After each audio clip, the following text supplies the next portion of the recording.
Doctor Yunus সাহেব, আমি sorry to say বলি, উনার এই রাষ্ট্র নিয়ে, এই দেশ নিয়ে, এই দেশের মানুষ নিয়ে তার কোনো চিন্তা ভাবনা নাই। উনি এগুলো বুঝেও না, বোঝার চেষ্টাও করে না। উনি যে বোঝে না এটা উনি ভাবতেও চায় না। উনি যেখানে হাত দিবে ওটাই ধ্বংস হবে। রাজনৈতিক মীমাংসার সমস্যা হয় নাই, মানে রাজনৈতিক মীমাংসাগুলো হয় নাই আর কি। হয় নাই কেন?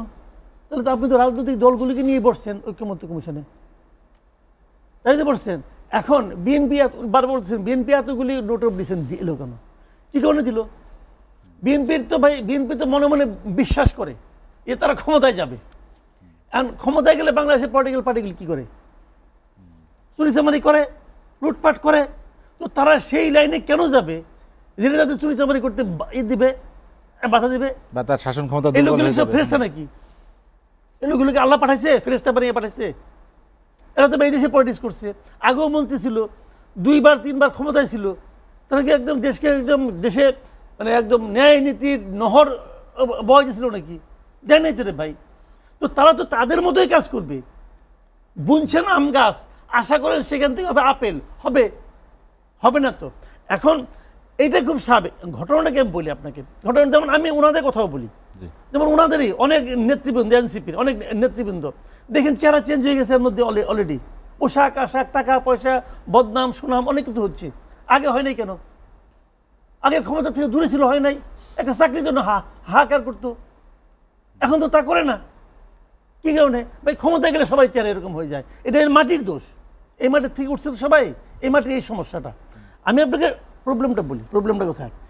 এই যে ওনারা যে মানে আমি যেটা বলতেছিলাম আপনার, যে ওনারা যে গণভোটের যে আয়োজনটা করছে, এই গণভোটের প্রশ্ন থাকা উচিত ছিল একটা, সেটা সিম্পল একটা কোশ্চেন ছিল। সেই কোশ্চেনটা যেরকম হতে পারতো যে নির্বাচিত সংসদ সদস্যগণ সংবিধান সংস্কার পরিষদ যেটা বানাচ্ছে একটা, এই সংবিধান সংস্কার পরিষদের সদস্য হিসেবে কাজ করবে। আপনার সাথে একমত কি একমত না? Simple question. এই এমপিরা সংবিধান সংস্কার পরিষদের ইটা পাইল, দায়িত্বটা পেল, তখন তারা যা যা করা করলো। আর পলিটিক্যাল পার্টিগুলির সঙ্গে এখানে একটা এগ্রিমেন্ট হবে আগে, সেটা হলো যে আপনি সংবিধান সংস্কার পরিষদে যাইয়া আপনি মোরললেস এই জিনিসগুলি বাস্তবায়ন ভাই আপনারা করবেন। এই এগ্রিমেন্ট যদি তারা এগ্রিমেন্ট ভাঙে, ওই যে হুমকির কথা বললো, যদি এখন তারা না মানে, যদি গণভোট বাতিল করে দেয়, হ্যান করে ত্যান করে, তারা আমরা আন্দোলন করবো, তো তখন আপনি আন্দোলন করতে পারেন, আন্দোলন তো কোনো প্রবলেম নাই। কাজে এইভাবে যদি করতো এটা হয়তো সবচেয়ে ভালো। তা না করিয়া ডক্টর ইউনূস সাহেবের মধ্যে ক খ গ, আবার কয়ের মধ্যে 5টা, 6-এর মধ্যে 7টা, এগুলি কিরে ভাই? এগুলি কে বুঝবে? এটা হলো অনভিজ্ঞতা এবং বিষয়টাকে গুরুত্ব না দেওয়ার প্রতিফলন।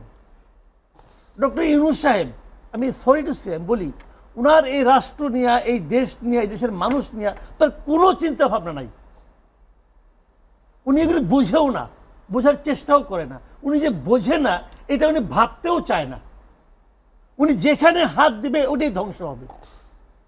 এনসিপির গায়ে হাত দিছিল না, এনসিপির আজকে যে দুরবস্থা, এর জন্য ডক্টর ইউনূস এককভাবে দেয়, এককভাবে দেয়। এই লোকটা এদেরকে রাস্তায় নামাইয়া এখন সে হাত তুলে নিছে, তুমি এখন কইরা খাও। তো আপনাকে রাস্তায় নামাতে কে বলছিল? ওরা বলছিল যে আপনি যে বলেন যে আমি ওদেরকে দল করতে বলেছি। আপনার কথা ওরা দল করছে নাকি? ওরা ওদের মতো করে করছে, দায়িত্ব নিয়ে নিচ্ছে সে। এখন কি হয়েছে? ওই দায়িত্ব নেওয়ার কারণে পাবলিক কয় এটা হলো কিংস পার্টি। এবং যেই দিন থেকে তাদের কিংস পার্টি বলা শুরু করলো, ওই দিন এই দলের ইমেজ অর্ধেক শেষ। তো এইটা তো উনি ঠিক করে নাই। উনি এগুলি সমস্ত জায়গায় করতেছে, বুঝে বলে না, উনি মনে করছে এটা বললে বোধ হয় দেশের মানুষ তারা খুব প্রশংসা করবে, করছে। তাহলে উদাহরণ সৃষ্টিকারী নির্বাচন করবেন কিভাবে? একটা বড় প্রশ্ন জাগে না, যে জন আস্থার জায়গা যেখানে তৈরি করা দরকার ছিল, সার্বিক পরিস্থিতি, রাজনৈতিক দলগুলোর বক্তব্য, আপনার কি মনে হয় যে সেই উদাহরণ সৃষ্টিকারী নির্বাচনে এই সরকার বলেন না উনি এমন একটা নির্বাচন করবেন যে ইতিহাসের শ্রেষ্ঠ নির্বাচন? এটা আমি বহুদিন ধরে বলতেছি, উনি পারবেন না ভাই।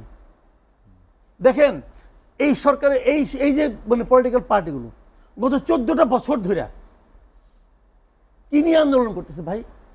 বিএনপি যেরকম 14 বছর ধরে দৌড়ের উপরে ছিল, জামাত যেরকম দৌড়ের উপরে ছিল, বাংলাদেশের রাজনীতির ইতিহাসে এত দৌড়ের উপরে কেউ ছিল না।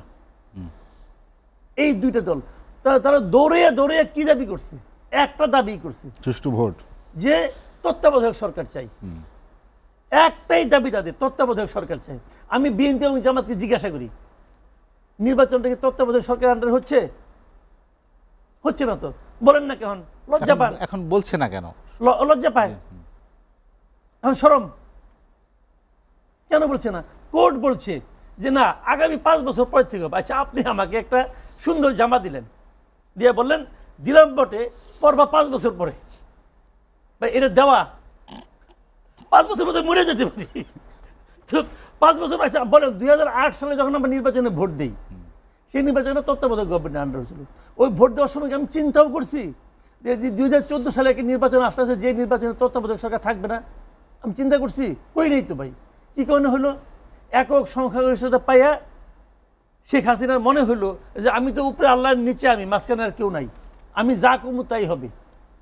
তো উনি কয়ে দিয়েছে তত্ত্বাবধায়ক সরকার থাকবে না। কারণ আগামী নির্বাচনে যদি কেউ এরকম একক সংখ্যাগরিষ্ঠতা পায়, যদি নিরঙ্কুশ সংখ্যাগরিষ্ঠতা পায়, সে যদি বলে আমি রাখবো না,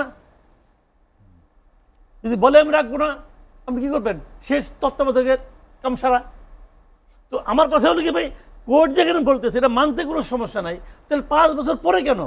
হ্যাঁ, কোর্ট একটা আইন দেখাচ্ছে, দেখেন এই আইন দেখানোর সময় কিন্তু সংবিধান দিয়ে আইন দেখায়, আর আইন অমান্যর সময় সংবিধান চিনি না। এই তো হচ্ছে আইন দেখালো কি, যে সংসদ ভেঙে যাওয়ার 15 দিন পরে তত্ত্বাবধায়ক সরকার গঠিত হয়।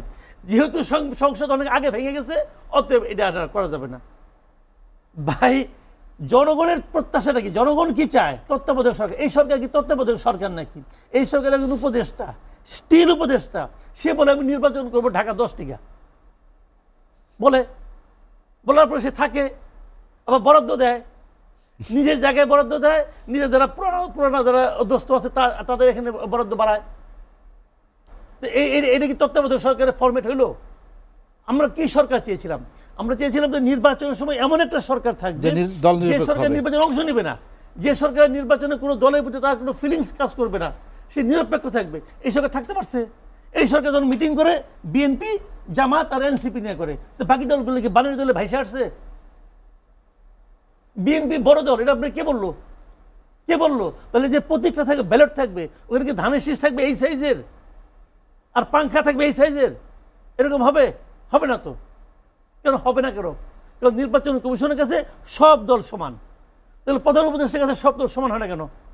তার মানে তুলনামূলকভাবে নির্বাচন কমিশন নিরপেক্ষ হলো, প্রধান উপদেষ্টা নিরপেক্ষ না।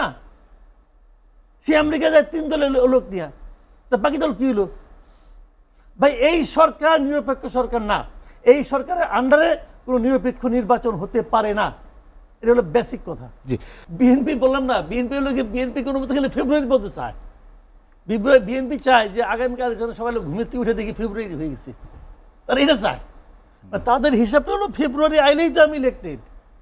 কাজে তাদের এদিনে তো তার কোনো লেভেল প্লেইং ফিল্ড লাগবে না।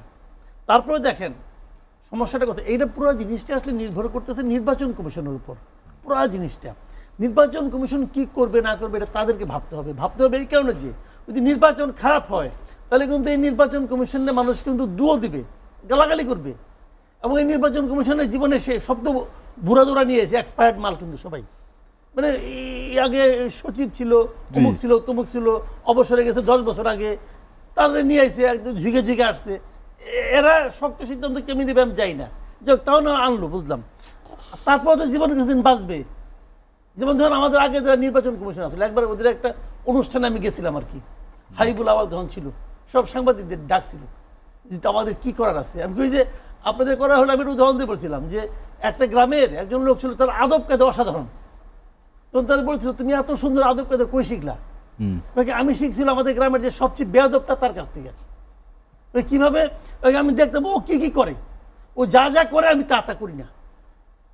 তো আমি ওই কমিশনারকে বলছিলাম যে আপনারা ভালো করতে পারবেন যদি আপনি আগের কমিশনাররা কি কি করছে দেখেন, ওইগুলি করেন না, তাইলেই হবে, আর কিছু লাগবে না, নতুন কিছু শিখতে হবে না। আর যদি না শিখেন তাহলে আপনাদেরকে বাজারে গেলে মাছের দোকান ধরে আপনার দাম দেবে না। তো তারা তো আমার কথা শোনা, তাদের কোনো প্রয়োজন নাই, তারা তাদের মতো করছে। এখন মাছ বাজারে যাইতে পারে হাবিবুল আওয়াল, ও তো জেলে গেছে একদম, অন্য যারা আছে এরা কেউ যাইতে পারে? যাইতে পারে না। তো এরাও কিন্তু ওই একই অবস্থা হবে, দায় দায়িত্বটা এদের উপর আসবে, এদের সিদ্ধান্ত নিতে হবে এরা কি করবে। এখন দেখেন সব জেলায় ডিসি বদলি করছে, কিছু জেলায় ধরেন আপনার 64 জেলায়, কিছু জেলায় বলতেছে বিএনপি বলতেছে এটা জামাতের ডিসি, আবার জামাত বলতেছে এটা বিএনপি ডিসি, আছে না কিছু, মানে ভাগাভাগি করে নিছে আর কি। বড় দল তারা তো অনেক লোক তাদের আছে, ভাগাভাগি করে নিছে। যখন ওই জামাতের ডিসির যে জায়গায় আছে বলে বিএনপি অভিযোগ করতেছে, ওখানে যদি কোনো একজন জামাতের লোক জিতে, তাহলে বিএনপি অভিযোগ করবে না ওই ডিসির কারণে জামাতের লোক জিতাই নিয়ে আসছে? অভিযোগ করবে না? করবে। অভিযোগ যাই করুক, দায়টা যাবে কোথায়? নির্বাচন কমিশন। নির্বাচন কমিশনের উপর। কিন্তু নির্বাচন কমিশনের উচিত হবে, আমি যেটা বলবো তাদেরকে, যে তফসিল ঘোষণা করার পর যখন সমস্ত প্রশাসন আপনার হাতে আসবে, তখন আপনারা সব ডিসি চেঞ্জ করেন, সব এসপি চেঞ্জ করেন, আপনারা এমনভাবে সাজান যাতে নাকি দায়টা আপনাদের উপর আপনাদের বহন করতে না হয়। কিন্তু এই বদলিটা করছে সরকার, দায় যাবে আপনার উপর। এই দায় আপনি নেবেন কেন?